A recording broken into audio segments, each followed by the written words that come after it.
Hello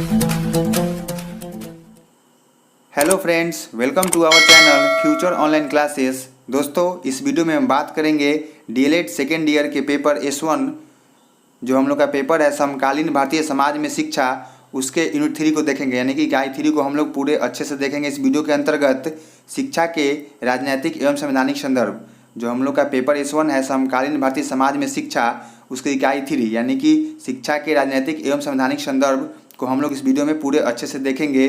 पूरे points को इस वीडियो में कवर करेंगे जो एग्जाम पॉइंट ऑफ व्यू से काफ़ी इंपॉर्टेंट है।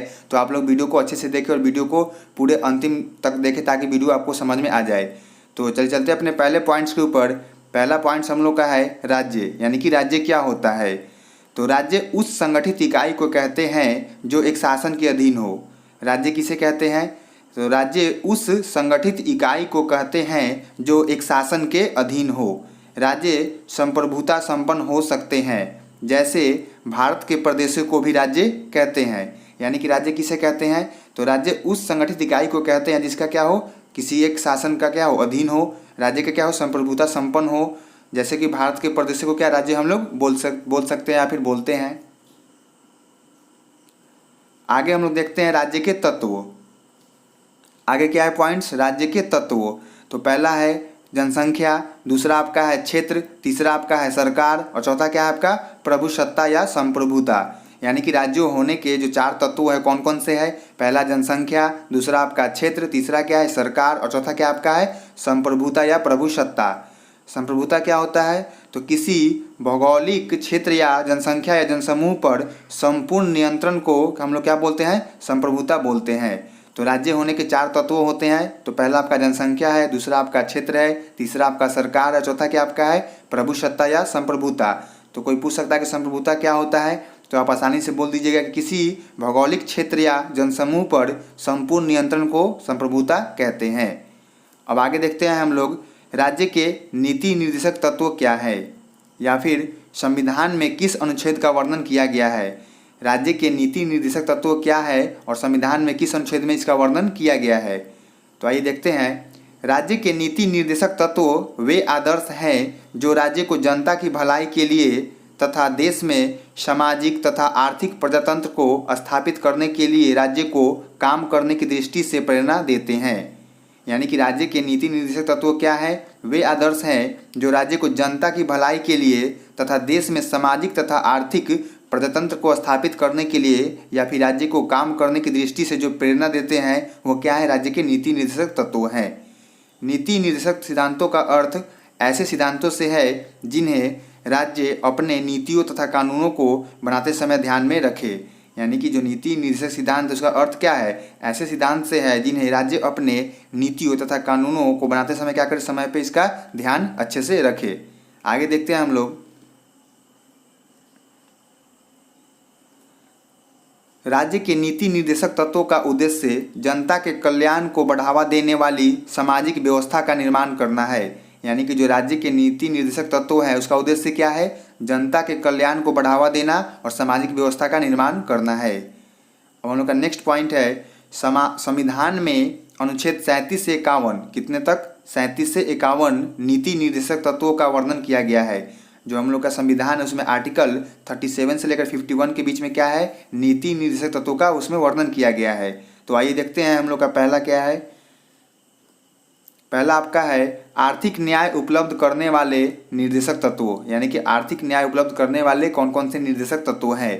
तो आपका पहला इसमें है सब टॉपिक, पुरुष और स्त्री सभी नागरिकों को समान रूप से जीविका के पर्याप्त साधन मात्र करने का अधिकार है। यानी पुरुष और स्त्री सभी नागरिकों को समान रूप से जीविका के पर्याप्त साधन उपलब्ध कराने का अधिकार है। दूसरा आपका पॉइंट है समुदाय के भौतिक संसाधनों का स्वामित्व और नियंत्रण इस प्रकार विभाजित हो जिससे सर्वोत्तम सामूहिक हित हो। यानी कि समुदाय के भौतिक संसाधनों का स्वामित्व और नियंत्रण इस प्रकार विभाजित हो जिससे सर्वोत्तम सामूहिक हित में हो। नेक्स्ट पॉइंट आपका है आर्थिक व्यवस्था इस प्रकार गतिशील हो जिससे धन और उत्पादन के साधनों का जनसाधारण हितकारी हो। यानी कि जो आर्थिक व्यवस्था इस प्रकार से गतिशील हो जिससे धन और उत्पादन के क्या हो? साधन जो क्या हो? साधारण हो या फिर हितकारी हो। नेक्स्ट पॉइंट हम लोग का है पुरुष और स्त्री दोनों को समान कार्य हेतु समान वेतन की प्राप्ति हो। पुरुष और स्त्री दोनों को समान कार्य हेतु समान वेतन का क्या हो, प्राप्ति हो। नेक्स्ट पॉइंट आपका है राज्य अपनी आर्थिक सामर्थ्य और विकास को पूर्ण रूप से प्रभावी करे। राज्य क्या करे, अपनी आर्थिक सामर्थ्य और विकास को पूर्ण रूप से प्रभावी करे। और आपका नेक्स्ट पॉइंट है बालकों को स्वतंत्र और गतिमान्य वातावरण में स्वस्थ विकास के अवसर और सुविधाएं दी जाती है। बालकों को स्वतंत्र और गतिमान्य वातावरण में स्वस्थ विकास के अवसर और सुविधाएं दी जाती है। आगे देखते हैं हम लोग। नेक्स्ट क्या है, सामाजिक न्याय। दूसरा क्या है, सामाजिक न्याय उपलब्ध कराने वाले नीति निर्देशक तत्वों। तो इसमें पहला है एक पॉइंट कि राज्य समाज को अनेक वर्गों के बीच प्रतिष्ठा, अवसरों तथा सुविधाओं की असमानता को खत्म करने का प्रयास करता है। राज्य क्या करता है, अनेक वर्गों के बीच जो प्रतिष्ठा, अवसर तथा सुविधाओं की जो असमानता है उसे खत्म करने का प्रयास करता है। नेक्स्ट हम लोग का टॉपिक है डेमोक्रेसी यानी कि लोकतंत्र। क्या टॉपिक है हम लोग का, लोकतंत्र यानी कि डेमोक्रेसी। लोकतंत्र का अर्थ जनता का शासन है, यानी कि लोकतंत्र का अर्थ क्या होता है, जनता का शासन। लोकतंत्र अंग्रेजी शब्द डेमोक्रेसी, जो लोकतंत्र जो शब्द है वो अंग्रेजी शब्द डेमोक्रेसी का हिंदी अनुवाद है, यानी कि डेमोक्रेसी का हिंदी अनुवाद क्या होता है, लोकतंत्र। डेमोक्रेसी शब्द ग्रीक भाषा के दो शब्दों, डेमोक्रेसी जो शब्द है वो ग्रीक भाषा के दो शब्दों से मिलकर बना है। आपका पहला कौन सा है, डेमोस, और दूसरा कौन सा आपका क्रेटोस या क्रेसिया। क्या है आपका पहला शब्द डेमोस और दूसरा क्या है, क्रेटोस या क्रेसिया से बना है। कौन सा शब्द, लोकतंत्र। यानी कि डेमोक्रेसी कितने शब्दों से बनकर मिलकर बना है, दो शब्दों से मिलकर बना है। पहला आपका डेमोस है और दूसरा कौन सा आपका है, क्रेटोस या क्रेसिया। आगे देखते हैं हम लोग। डेमो का अर्थ क्या होता है, जनता। डेमो का अर्थ क्या होता है, डेमो का अर्थ होता है जनता, और क्रेटोस या क्रेसिया का अर्थ होता है शक्ति यानी कि पावर। इस प्रकार डेमोक्रेसी का अर्थ क्या होता है, जनता की शक्ति। यानी कि लोकतंत्र में जो लोकतंत्र का जो डेमोक्रेसी जो वर्ड है ग्रीक वर्ड, उसका अर्थ क्या होता है, जनता की शक्ति। आगे देखते हैं नेक्स्ट पॉइंट। लोकतंत्र शासन का वह रूप है, लोकतंत्र शासन का वह रूप है जिसमें राज्य की शासन शक्ति किसी वर्ग विशेष अथवा वर्गों में निहित न होकर संपूर्ण समाज के सदस्यों में निहित होती है। जो लोकतंत्र शासन का वह रूप है जिसमें क्या होता है, राज्य की जो शासन शक्ति होती है किसी वर्ग विशेष में क्या होती है, निहित नहीं होती है। वो क्या होती है, संपूर्ण समाज के सदस्यों में निहित होती है। यानी कि वो कार्य किसी स्पेशल या फिर किसी एक इंसान के लिए काम नहीं करती है। लोकतंत्र में वो क्या करती है, पूरे समाज के सदस्यों के लिए कार्य करती है। आगे देखते हैं हम लोग। लोकतंत्र शासन का वह रूप है, लोकतंत्र शासन का वह रूप है जिसमें शासन जनता के लिए तथा जनता के द्वारा किया जाता है। लोकतंत्र शासन का वह रूप है जिसमें शासन जनता के लिए तथा जनता द्वारा होता है। ये कथन कौन बोला है, तो ये आपके अब्राहम लिंकन साहब ने ये कथन बोले हैं कि लोकतंत्र शासन का वह रूप है जिसमें शासन जनता के लिए जनता के द्वारा किया जाता है। नेक्स्ट पॉइंट हम लोग का है लोकतंत्र के मूल सिद्धांत, यानी कि लोकतंत्र के कौन कौन से सिद्धांत है, यानी कि बेसिक प्रिंसिपल ऑफ डेमोक्रेसी। तो आपका पहला है स्वतंत्रता यानी कि फ्रीडम, दूसरा आपका है समानता यानी कि इक्वलिटी, तीसरा आपका है भ्रातृत्व यानी कि फ्रेटर्निटी, और आपका लास्ट क्या है, न्याय यानी कि जस्टिस। तो ये क्या है, आपके लोकतंत्र के मूल सिद्धांत है। कितने सिद्धांत है, 4 सिद्धांत है, स्वतंत्रता, समानता, भ्रातृत्व और न्याय। आगे हम लोग देखते हैं नेक्स्ट, लोकतंत्र में शिक्षा।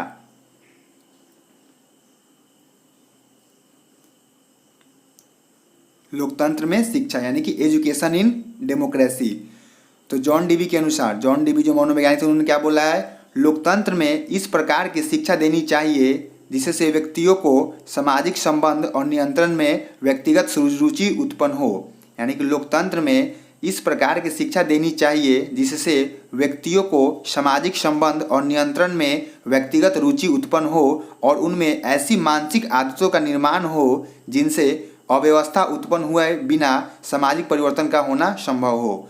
यानी कि जॉन डीवी ने बोले हैं कि लोकतंत्र में इस प्रकार की शिक्षा देनी चाहिए जिससे व्यक्तियों को सामाजिक संबंध और नियंत्रण में क्या हो, व्यक्तिगत रुचि उत्पन्न हो और उनमें ऐसी मानसिक आदतों का निर्माण हो जिनसे अव्यवस्था उत्पन्न हुए बिना सामाजिक परिवर्तन का होना संभव हो।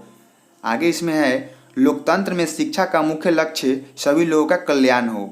जो लोकतंत्र में शिक्षा का क्या उद्देश्य होना चाहिए, सभी लोगों का कल्याण होना चाहिए। लोकतंत्र में शिक्षा व्यवहार में मूलभूत स्वतंत्रताओं का आदर करती है। लोकतंत्र में शिक्षा क्या करती है, व्यवहार में मूलभूत स्वतंत्रताओं का आदर करती है। नेक्स्ट आपका है शिक्षा के द्वारा लोगों को जागरूक एवं लोकतंत्र को प्रबुद्ध एवं संपन्न बना सकते हैं। शिक्षा के द्वारा हम लोग क्या कर सकते हैं, लोगों को जागरूक कर सकते हैं, लोकतंत्र को प्रबुद्ध एवं संपन्न बना सकते हैं। लोकतंत्र में शिक्षा लोगों की बुद्धि का प्रयोग करती है। लोकतंत्र में शिक्षा क्या करती है, लोगों की बुद्धि का प्रयोग करती है, साथ ही यह उनको मुक्ति प्रदान करती है। क्या प्रदान करती है, मुक्ति प्रदान करती है। लोकतंत्र शिक्षा अनुभव के माध्यम से शिक्षण प्रदान करती है। जो लोकतंत्र की शिक्षा है वो क्या करती है, अनुभव के माध्यम से शिक्षण प्रदान करती है। आगे हम लोग का टॉपिक है शिक्षा का सार्वभौमिकरण। ये टॉपिक काफ़ी इंपॉर्टेंट आपके एग्जाम पॉइंट ऑफ व्यू से, क्योंकि इससे प्रश्न हर साल पूछे जाते हैं, तो इसे ध्यान से देखें। शिक्षा का सार्वभौमिकरण यानी कि यूनिवर्सलाइजेशन ऑफ एजुकेशन। तो शिक्षा का किसी निश्चित स्तर तक सभी लोगों के लिए अनिवार्य एवं निःशुल्क रूप से उपलब्ध होना क्या है, सार्वभौमिकरण कहलाता है। शिक्षा का किसी निश्चित स्तर तक सभी लोगों के लिए अनिवार्य एवं निःशुल्क रूप से उपलब्ध कराना या होना सार्वभौमिकरण कहलाता है। यानी कि जो समाज में वैसे स्तर यानी कि जो निचले स्तर तक के लोग हैं उनको क्या करें, अनिवार्य रूप से या फिर निःशुल्क रूप से क्या मिले, शिक्षा मिले। यही उद्देश्य किसका है, सार्वभौमिकरण का मुख्य उद्देश्य यही है। आगे देखते हैं नेक्स्ट पॉइंट। यूनिवर्सलाइजेशन शब्द का सर्वप्रथम प्रयोग इंग्लैंड में किया गया था। कहाँ किया गया था, इंग्लैंड में किया गया था। कौन से शब्द का, यूनिवर्सलाइजेशन शब्द का सर्वप्रथम प्रयोग कहाँ किया गया था, इंग्लैंड में किया गया था। वहाँ प्राथमिक शिक्षा को अनिवार्य एवं निःशुल्क करने का उद्देश्य शिक्षा को देश के एक निश्चित आयु के सभी बच्चों को सुलभ कराना था। वहाँ पे इसका क्या उद्देश्य था कि प्राथमिक शिक्षा को अनिवार्य किया जाए एवं निःशुल्क करने का प्रयास किया जाए, ताकि देश के वैसे लोग शिक्षा मिल सके जो अभी तक शिक्षा से वंचित है। इसी के लिए उन्होंने यूनिवर्सलाइजेशन अर्थात सार्वभौमिकरण शब्द का प्रयोग किया। और इन्हीं सबों के लिए उन्होंने कौन सा वर्ड का प्रयोग किया, यूनिवर्सलाइजेशन यानी कि सार्वभौमिकरण शब्द का प्रयोग किया। आगे हम देखते हैं शिक्षा के सार्वभौमिकरण की संकल्पना यानी कि concept of universalization of education. शिक्षा के सार्वभौमिकरण की संकल्पना क्या है, तो इसमें एक मनोवैज्ञानिक की बात हम लोग देखते हैं। जेपी नायक के अनुसार क्या लिखा गया है, जेपी नायक ने क्या बोले हैं, तो शिक्षा को सामाजिक परिवर्तन का एक सशक्त माध्यम बनाने तथा इसे राष्ट्रीय विकास से संबंध करने की आवश्यकता है। शिक्षा को क्या करना है, शिक्षा को सामाजिक परिवर्तन का एक सशक्त माध्यम बनाने तथा इसे राष्ट्रीय विकास से संबंध करने की आवश्यकता है। शिक्षा को भारत के जनसाधारण के उस वर्ग की ओर उन्मुख करना है जो गरीबी रेखा से नीचे जीवन यापन कर रहे हैं। यानी कि शिक्षा को क्या करना है, भारत के वैसे लोगों तक पहुंचाना है जो अभी तक क्या है, गरीबी रेखा से क्या है, नीचे जीवन यापन कर रहे हैं, ताकि उनमें आत्म चेतना जागृत हो सके और उनकी उत्पादन या फिर उत्पादक क्षमताएं क्या हो, स्फुटित होकर उन्हें राष्ट्र निर्माण के कार्यों में प्रभावी रूप से सहभागी बनने योग्य बनाया जा सके। यानी कि वैसे लोग को शिक्षा मिले जो अभी तक शिक्षा से क्या है, वंचित है, ताकि वो शिक्षा ग्रहण करके अपने देश के काम आ सके, अपने देश के लिए कुछ अच्छा काम कर सके। तो वैसे इंसानों के लिए क्या शिक्षा का होना काफ़ी ज़रूरी है। तो उनके लिए क्या किया गया, सार्वभौमिकरण का कंसेप्ट लाया गया, ताकि वैसे लोग शिक्षा से जुड़ सके जो अभी तक शिक्षा से क्या है, वंचित है। आगे हम लोग देखते हैं इस सार्वभौमिकता में निम्नलिखित 3 समस्याएं हैं। यानी कि जो सार्वभौमिकरण है या जो सार्वभौमिकता है आपका, उसमें 3 समस्याएं हैं। तो पहला समस्या क्या है, सुविधाओं की सार्वभौमिकता का अभाव। प्राथमिक विद्यालयों की दूरी 1 किलोमीटर से कम नहीं, यानी कि जो प्राथमिक विद्यालय होना चाहिए वो क्या होना चाहिए, 1 किलोमीटर के अंदर होना चाहिए। लेकिन वैसे अभी स्थिति अपने समाज में नहीं है, विद्यालयों की दूरी क्या है, 1 किलोमीटर से ज़्यादा है। तो ये क्या है, सार्वभौमिकरण के मापदंड में क्या है, ये गलत है। तो ये क्या आपका, ये क्या बच्चों के लिए समस्या है। अंततः छात्रों को पैदल जाना पड़ता है। यानी कि ये क्या है, छोटे बच्चों को मतलब विद्यालय 1 किलोमीटर के अंदर होना चाहिए, ताकि वो बच्चे आसानी से विद्यालय पहुंच सके और शिक्षा को ग्रहण कर सके। लेकिन अभी बच्चे का क्या है, काफ़ी दूर पैदल जाना पड़ता है ताकि विद्यालय वो जा सके और शिक्षा को ग्रहण कर सके। तो ये क्या है, एक समस्या है। और ये समस्या काफ़ी मतलब इसे दूर करने का सरकार द्वारा प्रयास करना चाहिए, और शायद सरकार इस पर कार्य कर भी रही है। धीरे धीरे इसमें सुधार होने का ज़्यादा संभावना है। आगे हम देखते हैं नामांकन की सार्वभौमिकता का अभाव। क्या है दूसरा पॉइंट हम लोग का, नामांकन की सार्वभौमिकता का अभाव। इस समस्या के अंतर्गत बहुत से छात्र छात्राएं ऐसे हैं जिनका विद्यालय में 6 वर्ष की अवस्था में प्रवेश होता है। कहीं कहीं पहली कक्षा के प्रवेश के समय छात्र की आयु 10 से 11 वर्ष भी होती है। यानी कि जो नामांकन की सार्वभौमिकता का जो अभाव है, क्या है कि उसमें क्या होता है कि बच्चे का जो 6 वर्ष की जो आयु होती है, क्या होती है, वो प्रवेश होती है विद्यालय में। लेकिन कहीं कहीं क्या होता है, बच्चों का उम्र क्या होता है, 10 से 11 वर्ष होता है। तो ये गलत है। तो ऐसे में शिक्षा का सुधार करना काफ़ी असंभव बात है। तो हम इस पे ध्यान देने की ज़रूरत है ताकि बच्चे सही समय पर विद्यालय पहुंच सके और सही शिक्षा ग्रहण कर सके। क्योंकि ज़्यादा उम्र हो जाने के बाद वो शिक्षा तो ग्रहण कर सकते हैं, लेकिन उनकी उम्र ज़्यादा हो जाएगी तो वो पढ़ने का उनके अंदर की क्या हो जाएगी, चेष्टा या फिर ललक खत्म हो जाएगी, फिर वो शिक्षा नहीं ग्रहण कर पाएंगे। तो इससे क्या हो जाएगा, हम लोग का भारतीय शिक्षा व्यवस्था गड़बड़ा सकती है या फिर गड़बड़ हो सकती है। तो इस पर ध्यान देने की ज़रूरत है। आगे हम देखते हैं तीसरा पॉइंट, शिक्षा को बीच में छोड़ने की सार्वभौमिकता। यानी कि जो शिक्षा है उसे बच्चे क्या करते हैं, एडमिशन विद्यालय में करा लिए और बीच में विद्यालय को छोड़ देते हैं। तो वैसे बच्चों को विद्यालय छोड़ने के लिए क्या करना है, मना करना है। और ऐसे मतलब ऐसी शिक्षा देना है ताकि बच्चे विद्यालय से जुड़े रहे और विद्यालय प्रतिदिन आए और अच्छे से पढ़े। तो उसके लिए काम करने की जरूरत है कि शिक्षक अच्छे से विद्यालय में पढ़ाए और विद्यालय भी उस पर मतलब ध्यान रखे ताकि बच्चे विद्यालय न छोड़े, उनकी समस्याओं को हमेशा हल करने का प्रयास करें। तो इसमें लिखा गया है कि शिक्षा की यह समस्या पहली दो समस्याओं से जुड़ी हुई है। छात्रशाला में आकर कुछ समय के पश्चात विभिन्न कारणों से विद्यालय छोड़ देता है, इससे अपव्यय को बढ़ावा मिलता है। अपरिपक्व अवस्था में छात्रों को विद्यालय से हटाना। कैसी अवस्था, अपरिपक्व यानी कि इनमेच्योरिटी जो अवस्था होता है उसमें क्या होता है, बच्चों को विद्यालय से हटना शिक्षा के अपव्यय को बढ़ावा मिलता है। यानी कि उससे क्या होता है, शिक्षा के अपव्यय को बढ़ावा मिलता है। तो वैसी स्थिति में बच्चों को विद्यालय से जुड़े रखना है ताकि बच्चे विद्यालय प्रतिदिन आए, अच्छी शिक्षा ग्रहण करें। तो उसके लिए हमें कार्य करने की जरूरत है ताकि बच्चों की समस्याओं को हम समाधान कर सके और बच्चों को विद्यालय से हमेशा जुड़े रखें। आगे हम लोग देखते हैं शिक्षा के सार्वभौमिकरण के उद्देश्य। यानी कि जो शिक्षा के सार्वभौमिकरण का उद्देश्य क्या है, AIIMS of universalization of education.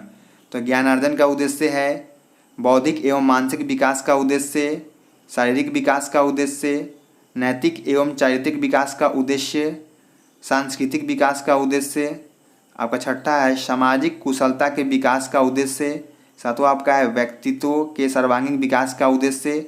आठवां क्या आपका है जीविकोपार्जन का उद्देश्य। तो ये सब क्या है, आपके शिक्षा के सार्वभौमिकरण के उद्देश्य है, यानी कि AIIMS of universalization of education. आगे देखते हैं नेक्स्ट, शिक्षा के सार्वभौमिकरण की आवश्यकता। यानी कि शिक्षा के जो सार्वभौमिकरण उसकी आवश्यकता क्यों है। तो इसमें बहुत सारे पॉइंट है आपका। तो पहला आपका पॉइंट है साक्षरता प्रसार के लिए आवश्यक है। दूसरा पॉइंट आपका है आवश्यकताओं की पूर्ति के लिए आवश्यक है। तीसरा पॉइंट आपका है स्व शिक्षा के लिए आवश्यक है। नेक्स्ट आपका है व्यक्ति के विकास के लिए आवश्यक है। नेक्स्ट आपका है जनतंत्र को सफल बनाने के लिए आवश्यक है। राजनैतिक जागरूकता के लिए आवश्यक है। सामाजिक समानता और सामाजिक न्याय की भावना में सहायक होता है। और आपका नेक्स्ट है आठवां, सांप्रदायिकता के विनाश के लिए आवश्यक है। सांप्रदायिकता के विनाश के लिए भी आवश्यक है। नेक्स्ट आगे बढ़ते हैं हम लोग, भारतीय संविधान के संदर्भ में शिक्षा क्या है। नेक्स्ट पॉइंट हम लोग का भारतीय संविधान के संदर्भ में शिक्षा। तो आपका इसमें पहला है बालकों के लिए निःशुल्क एवं अनिवार्य शिक्षा, आर्टिकल 21A।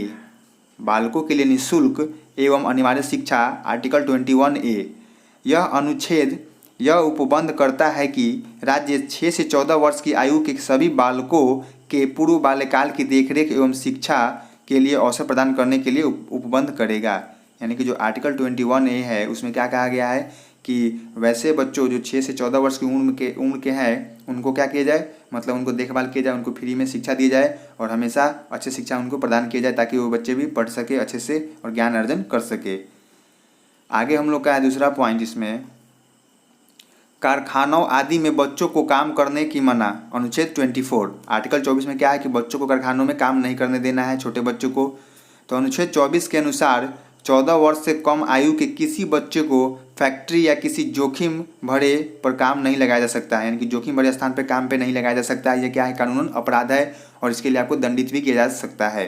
तो अनुच्छेद 24 के अंतर्गत क्या लिखा गया है कि 14 वर्ष से कम आयु के जो बच्चे हैं उनको आप काम पे नहीं रख सकते हैं या फिर किसी भी फैक्ट्री में या किसी भी ऐसे जगह जहाँ पे उनकी जान मान के क्या है खतरा है। तो ये अगर कोई इंसान रखता है या फिर कोई फैक्ट्री अगर उस पर काम करवाता है तो क्या उनके लिए दंडनीय अपराध है और उनके कानून कार्रवाई भी उस पर हो सकती है। तो ये क्या है, सरासर गलत बात है, छोटे बच्चों को कार्य पे नहीं रखना है। नेक्स्ट आगे बढ़ते हैं हम लोग, भारतीय लोकतंत्र में शिक्षा के उद्देश्य। जो भारतीय लोकतंत्र है उसमें शिक्षा का क्या उद्देश्य है। पहला पॉइंट इसमें है जनतांत्रिक मूल्यों का विकास। दूसरा पॉइंट आपका है व्यक्तित्व का विकास। तीसरा पॉइंट आपका है नेतृत्व के लिए शिक्षा और चौथा पॉइंट क्या आपका है व्यवसायिक कुशलता का विकास। अब हम लोग आगे जानते हैं, हम लोग नेक्स्ट आगे बढ़ेंगे, राष्ट्रीय विकास और शिक्षा। नेक्स्ट पॉइंट हम लोग का क्या है, राष्ट्रीय विकास और शिक्षा। स्वतंत्रता प्राप्ति के पश्चात शिक्षा को एक राष्ट्रीय रूप देने का प्रयास किया गया, यानी कि आज़ादी के बाद जो भारत में जो शिक्षा थी उसे क्या हो गया, राष्ट्रीय रूप देने का प्रयास किया गया। शिक्षा व्यवस्था को देश की नई परिस्थितियों के अनुरूप बनाने के लिए तथा विभिन्न स्तरों पर शिक्षा के विकास एवं विस्तार के प्रयास किए गए। यानी कि क्या हो गया, शिक्षा व्यवस्था को देश की नई परिस्थितियों के अनुरूप बनाने के लिए तथा विभिन्न स्तरों पर शिक्षा के विकास के लिए क्या किया गया, उनका प्रचार किया गया। प्राथमिक शिक्षा को अनिवार्य एवं निःशुल्क बनाने का संकल्प लिया गया। क्या लिया गया कि जो प्राथमिक शिक्षा होती है 1 to 5 की, बच्चों को क्या किया जाए, मुफ्त में दिया जाए और कंपलसरी रूप में दिया जाए। माध्यमिक शिक्षा को बहुउद्देशीय बनाने पर विचार किया गया। जो माध्यमिक शिक्षा उसे क्या बनाने का विचार किया गया, बहुउद्देशीय बनाने पर विचार किया गया। तथा विश्वविद्यालयों में प्रवेश या फिर विश्वविद्यालय में शिक्षा के स्तर मुफ्त एवं सुधार करने का प्रयत्न किया गया। जो विश्वविद्यालय की जो शिक्षा है उसे क्या किया गया, मुफ्त करने का प्रयास किया गया और सुधार करने का भी प्रयास या फिर प्रयत्न किया गया। शिक्षा आयोग 1948-49, जो शिक्षा आयोग थी कब की, 1948 से 49 में। माध्यमिक शिक्षा आयोग कब बना, 1952-53 में। तथा राष्ट्रीय शिक्षा आयोग 1964-66 का गठन किया गया। 1986 में नवीन राष्ट्रीय शिक्षा नीति का निर्माण हुआ। 1986 में क्या हो गया, राष्ट्रीय शिक्षा नीति का क्या हो गया, नवीन राष्ट्रीय शिक्षा नीति का क्या किया गया, निर्माण किया गया। आगे हम देखते हैं, आज देश के सामने अनेक समस्याएं हैं। आज क्या है, अपने देश के सामने क्या अनेक समस्याएं हैं जिनका चुनौतीपूर्ण ढंग से सामना करना न केवल देश की अस्मिता के लिए वरन इसके अस्तित्व के लिए अत्यंत आवश्यक है। देश के आर्थिक एवं सांस्कृतिक विकास को बेहतर बनाने के लिए शिक्षा प्रणाली के रूपांतर, शैक्षिक अवसरों विस्तार, शिक्षण की गुणवत्ता में सुधार के लिए व्यापक प्रयास, विज्ञान तथा तकनीकी शिक्षा का विकास को गंभीर रूप से सार्थक करना होगा। नेक्स्ट देखते हैं हम लोग मौलिक अधिकार यानी कि फंडामेंटल राइट्स। क्या है हम लोग का टॉपिक, फंडामेंटल राइट्स। तो आपका पहला इसमें है समता या समानता का अधिकार। पहला क्या है आपका, समता या समानता का अधिकार, अनुच्छेद 14 से 18। दूसरा आपका पॉइंट है स्वतंत्रता का अधिकार, अनुच्छेद 19 से 22। तीसरा आपका है शोषण के विरुद्ध अधिकार, अनुच्छेद 23-24। नेक्स्ट आपका है धार्मिक स्वतंत्रता का अधिकार। नेक्स्ट क्या है आपका, धार्मिक स्वतंत्रता का अधिकार, अनुच्छेद 25 से 28। नेक्स्ट आपका है सांस्कृतिक एवं शिक्षा संबंधी अधिकार, अनुच्छेद 29 से 30। और आपका नेक्स्ट है संवैधानिक उपचारों का अधिकार, अनुच्छेद 32। कितना है, संवैधानिक उपचारों का अधिकार, अनुच्छेद 32 यानी कि आर्टिकल 32। अब हम लोग देखते हैं राइट टू एजुकेशन 2009 यानी कि जो RT 2009 है उसमें क्या लिखा गया है शिक्षा के बारे में या फिर क्या बोला गया है, उस पर चर्चा करेंगे हम लोग। देश में बच्चों को मुफ्त और अनिवार्य शिक्षा देने के लिए राइट टू एजुकेशन एक्ट 2009 लाया गया। देश में बच्चों को मुफ्त और अनिवार्य शिक्षा देने के लिए राइट टू एजुकेशन एक्ट लाया गया। कब लाया गया, 2009 में लाया गया। शिक्षा का अधिकार अधिनियम 2009 राज्य, परिवार और समुदाय की सहायता से 6 से 14 वर्ष के सभी बच्चों को मुफ्त शिक्षा की गारंटी देता है। जो शिक्षा का अधिकार अधिनियम 2009 है यह क्या करता है, परिवार और समुदाय की सहायता से 6 से 14 वर्ष के जो सभी बच्चों को मुफ्त में शिक्षा देने की गारंटी देता है। आगे देखते हैं हम लोग, यह अधिनियम मूलतः वर्ष 2005 के शिक्षा के अधिकार विधेयक का संशोधित रूप है। वर्ष 2002 में संविधान के 86वें संशोधन द्वारा अनुच्छेद 21A के भाग 3 के माध्यम से 6 से 14 वर्ष के सभी बच्चों को मुफ्त एवं अनिवार्य शिक्षा देने या उपलब्ध कराने का प्रावधान किया गया था। भारत की संसद ने 4 अगस्त 2009 कब 4 अगस्त 2009 को इस एक्ट को पारित किया जो 1 अप्रैल 2010 से पूरे देश में लागू हो गया। यानी जो शिक्षा का अधिकार अधिनियम 2009 था वो कब पारित हुआ, संसद में 4 अगस्त 2009 में पारित हुआ और 1 अप्रैल 2010 से पूरे देश में क्या हो गया, लागू हो गया। ये आपके सीट एग्जाम के लिए काफ़ी इंपॉर्टेंट पॉइंट्स है। नेक्स्ट आपका पॉइंट है, इस एक्ट के इस परिवर्तन ने भारत को दुनिया के उन 135 देशों में से एक बना दिया जिनके पास शिक्षा का मौलिक अधिकार है।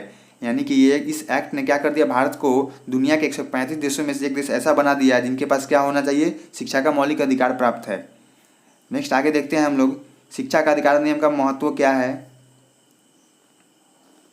पहला पॉइंट इसमें है, इसमें 6 से 14 वर्ष के आयु के सभी बच्चों को अनिवार्य रूप से प्रारंभिक से माध्यमिक स्कूल तक की शिक्षा देने पर जोर दिया गया। यानी कि इसमें क्या किया गया, 6 से 14 वर्ष के आयु के सभी बच्चों को अनिवार्य रूप से प्रारंभिक रूप से शिक्षा देने का बात किया गया।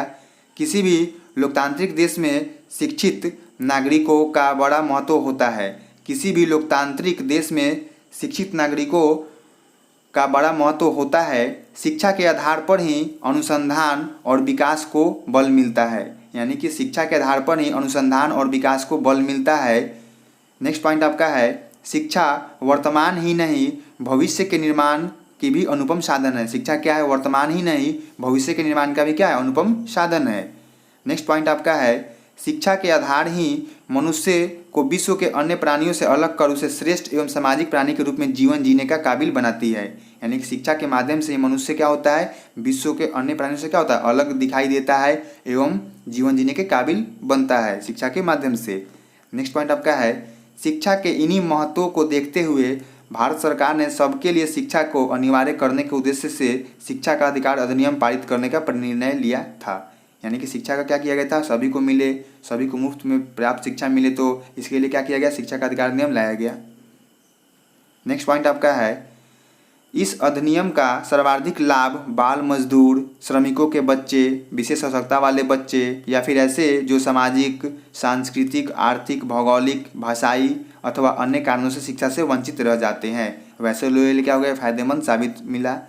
शिक्षा का अधिकार अधिनियम लागू होने से हम यह आशा कर सकते हैं कि विद्यालय छोड़ने वाले बच्चे तथा विद्यालय न जाने वाले बच्चे को भी अब प्रशिक्षित शिक्षकों द्वारा गुणवत्तापूर्ण शिक्षा प्राप्त हो सकेगी।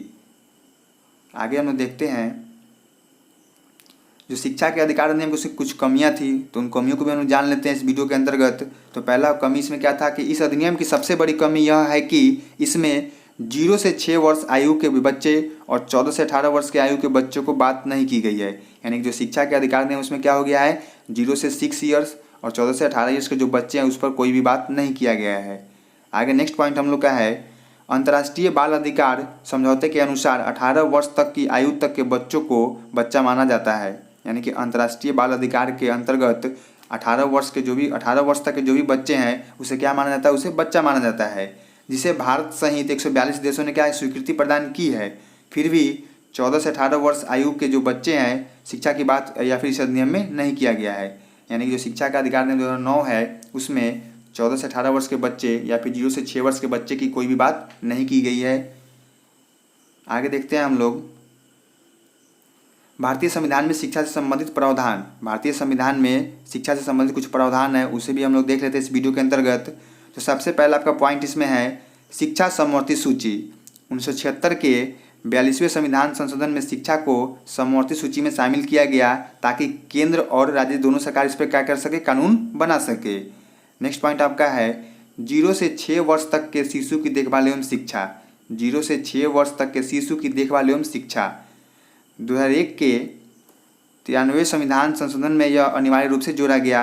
अनुच्छेद 45 की 0 से 6 वर्ष तक के बच्चों की देखभाल, पोषण एवं पूर्व प्राथमिक शिक्षा की व्यवस्था राज्य सरकार के द्वारा किया जाएगा। नेक्स्ट पॉइंट आपका है 14 वर्ष तक की आयु के बच्चों को अनिवार्य एवं निःशुल्क शिक्षा। संविधान के अनुच्छेद 45 में यह घोषणा की गई कि राज्य सरकार 6 से 14 वर्ष तक के बच्चों को अनिवार्य रूप से शिक्षा की व्यवस्था करे। यह कानून बच्चों के मूल अधिकारों में भी निहित है। नेक्स्ट पॉइंट आपका है शिक्षा संस्थानों में प्रवेश का समान अधिकार। शिक्षा संस्थानों में प्रवेश का समान अधिकार सभी को मिले। संविधान के अनुच्छेद 29(2) में यह स्पष्ट है कि राज्य केंद्र पोषित संस्थान में धर्म, मूल, वंश अथवा जाति के आधार पर किसी भी प्रकार से किसी को प्रवेश लेने से वंचित नहीं किया जा सकेगा। नेक्स्ट पॉइंट आपका है स्त्री शिक्षा की विशेष व्यवस्था। स्त्री शिक्षा की विशेष व्यवस्था किया गया। अनुच्छेद 15(3) में यह व्यवस्था दी गई कि राज्य सरकार स्त्रियों की शिक्षा का विकास करने हेतु कोई पर भी कानून बना सकती है। नेक्स्ट पॉइंट आपका है अल्पसंख्यकों की शिक्षा की विशेष व्यवस्था। अल्पसंख्यकों की शिक्षा व्यवस्था हेतु संविधान के अनुच्छेद 30 में अनुच्छेद 30 में कहा गया है कि धर्म या भाषा के आधार पर सभी अल्पसंख्यक वर्गों को अपनी रुचि के अनुसार शिक्षा संसाधनों की स्थापना एवं प्रशासन का अधिकार होगा। नेक्स्ट पॉइंट आपका है समाज के कमजोर वर्ग SC ST के बच्चों की शिक्षा की विशेष व्यवस्था। समाज के जो कमजोर वर्ग होते हैं SC ST के बच्चों को भी शिक्षा की विशेष व्यवस्था मिलनी चाहिए। तो सर्वप्रथम संविधान के अनुच्छेद 17 में अस्पृश्यता का अंत किया गया तथा अनुच्छेद 46 में यह व्यवस्था दी गई कि राज्य जनता के कमजोर वर्गों की शिक्षा तथा अर्थ संबंधी हितों के विशेष सावधानी से उन्नति के लिए प्रयास करेगा तथा अन्याय और शोषण के विरुद्ध उसका संरक्षण भी करेगा। यानी कि समाज के कमजोर वर्ग जो होते हैं SC/ST के बच्चों को भी शिक्षा विशेष मिलनी चाहिए। तो संविधान क्या किया गया, सर्वप्रथम संविधान के अनुच्छेद 17 में अस्पृश्यता का अंत किया गया तथा अनुच्छेद 46 में यह व्यवस्था दी गई कि राज्य जनता के कमजोर वर्गों की शिक्षा तथा अर्थ संबंधी हितों की विशेष सावधानी से उन्नति के लिए प्रयास करेगी तथा अन्याय और शोषण के विरुद्ध उनका संरक्षण भी करेगी।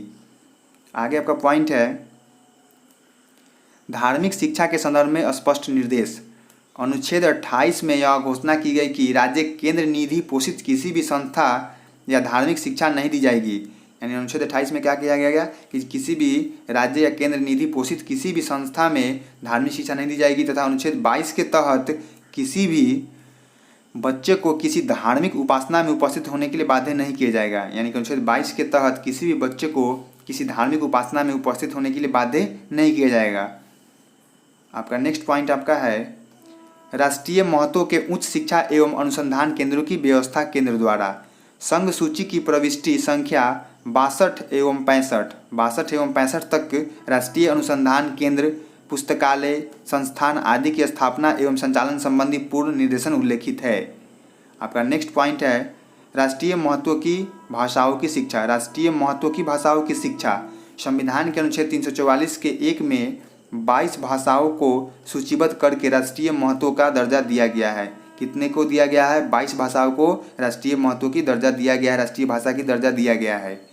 तो ये था आपका आज का वीडियो। इस वीडियो में हमने बात किया S1 जो पेपर हम लोग का है समकालीन भारतीय समाज में शिक्षा, उसके यूनिट 3 को हम लोग पूरे अच्छे से देखे। तो वीडियो अच्छा लगा हो तो वीडियो को लाइक कर दे, शेयर कर दे, और अगर आप चैनल पर नए आए थे तो चैनल को सब्सक्राइब भी कर ले। तब तक के लिए धन्यवाद। मिलते हैं नेक्स्ट वीडियो में। धन्यवाद।